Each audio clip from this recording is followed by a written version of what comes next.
Financial stress in marriage and fatherhood. Money should bring security, not conflict.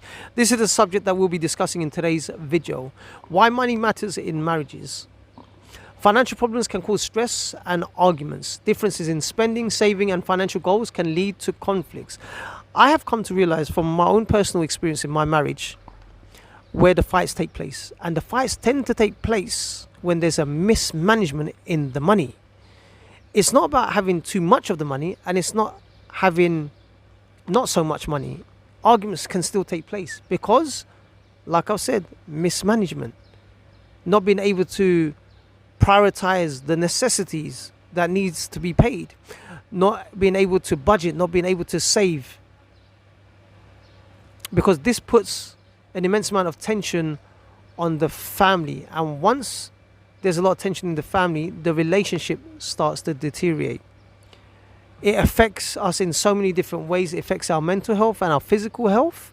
If we do not take accountability over our monies and be a lot more responsible, we can always do better. We can always budget better. We can always save better. We can always prioritize better. Why ain't we doing it? Because there's a miscommunication issue as well.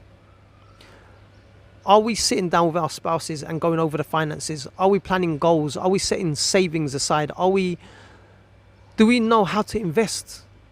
There's so many disagreements over money because it's been mismanaged.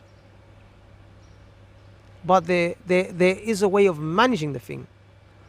I'm going to give you a business analysis. So I run a gym business and we have to budget. I have to budget.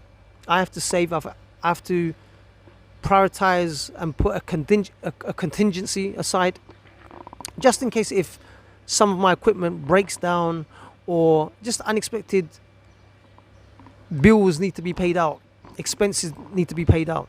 I have to put that aside so my business can thrive, so it can keep going. It's the same thing that applies in the relationship. You need to invest, you need to reinvest, and that requires saving, money management, budgeting. Because if you don't, then of course the relationship is going to be at risk, and it only makes sense.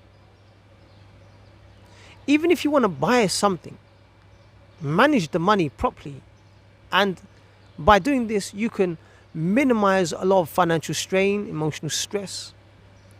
And when you're also able to do this, you won't be scared of a job loss. You won't be scared of debts. And when you're going through hardships, you'll be able to manage it, handle it a lot more better. Because